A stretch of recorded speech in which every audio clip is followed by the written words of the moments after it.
You're running late, you jump into your fully autonomous car, coffee in one hand, phone in the other. You sit down, ready to go, but before you can even settle in, click. The doors lock with a heavy thud. The engine disables. A stark, red message flashes across the dash. Government lockdown initiated. You are completely trapped inside your own vehicle, and there is literally no manual override. Welcome to a special report from the Human Error News Network.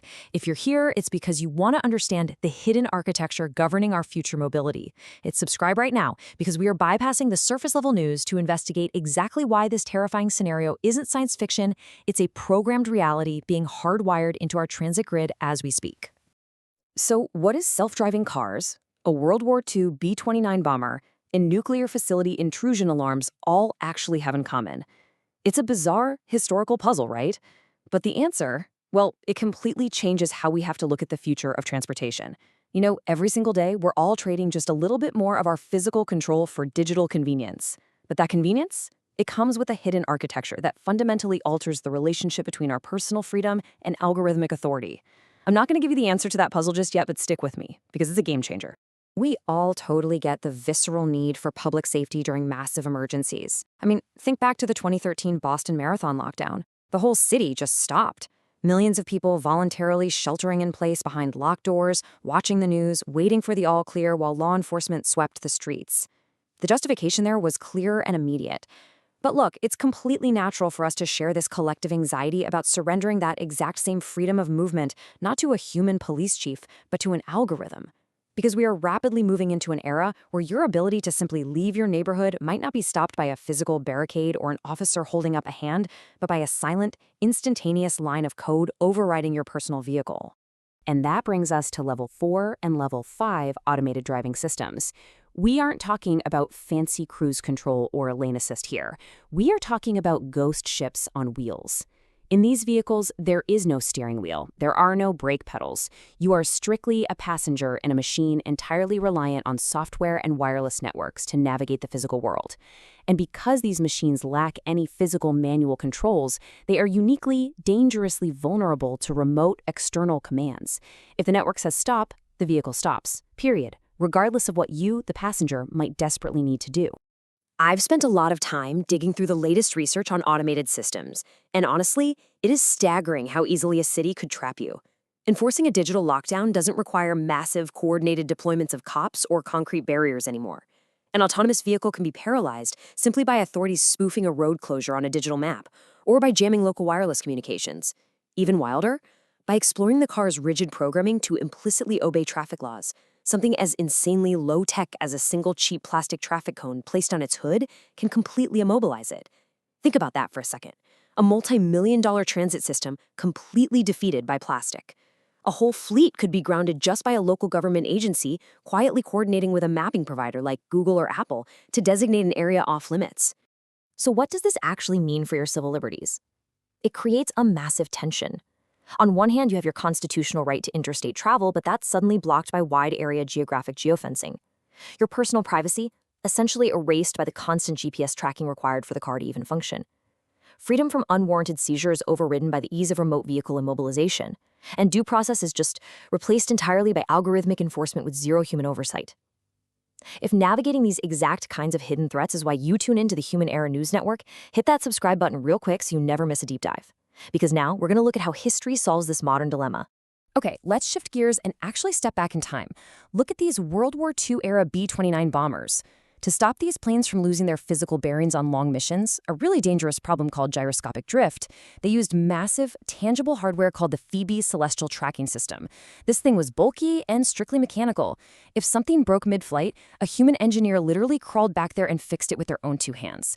It's a stark contrast to the invisible digital map spoofing threatening us today. Over the decades, we've essentially traded massive, isolated physical systems for lightweight, highly connected digital networks. And with that seamless connection comes immense, terrifying vulnerability. But military history actually gives us the blueprint for handling this exact vulnerability. When we look at historical air power doctrine, we see two very different philosophies. Think of Warden's Five Rings model like a house of cards. It is a closed, centralized, and deeply interdependent system. If an enemy takes out the center, the command node, the whole thing collapses instantly. Compare that to Boyd's OGDA loop, which stands for observe, orient, decide, and act. That relies on an open, adaptable, and distributed architecture. If we want to survive the algorithmic age and protect our civil liberties, we have to build our transit grids like Boyd's model. They need to be adaptable and distributed, not centralized and incredibly fragile. Because if we don't build distributed systems, we are looking at a real nightmare scenario. If a local government uses a highly centralized network to control automated traffic, they create what's called a single-point failure. By definition, that's the loss of one critical component that completely takes down a system's capability. Imagine the real-world consequence. It leaves your ability to move completely vulnerable to digital system failures, algorithmic hacking, or even just a random server crash.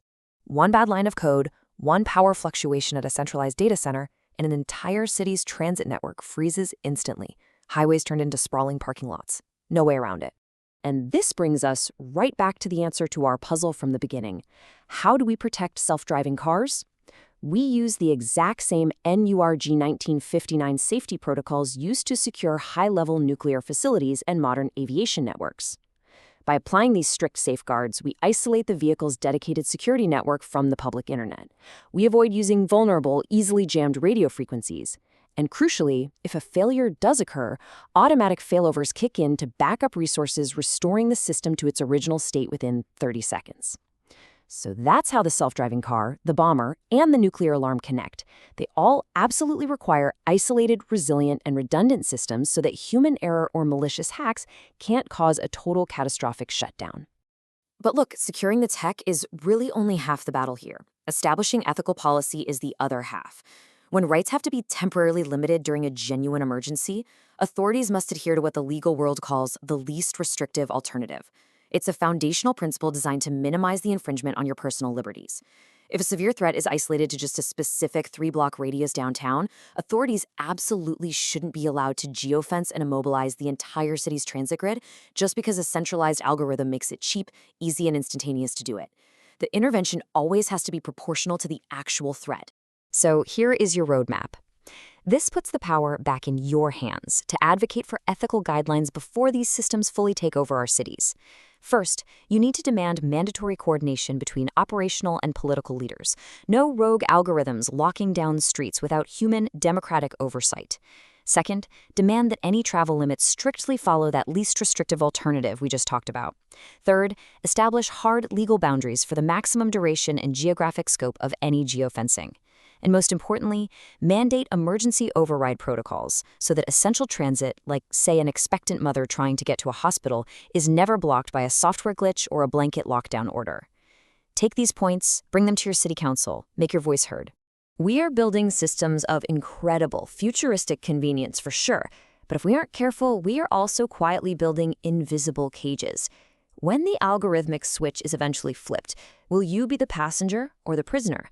And more importantly, if a local government holds the master digital key to your mobility, well, who exactly regulates the regulators? What happens when a poorly coded algorithm decides that, for the sake of absolute safety, no one is allowed to move at all? You'll have to consider that until our next special report here on the Human Error News Network. Keep asking the hard questions.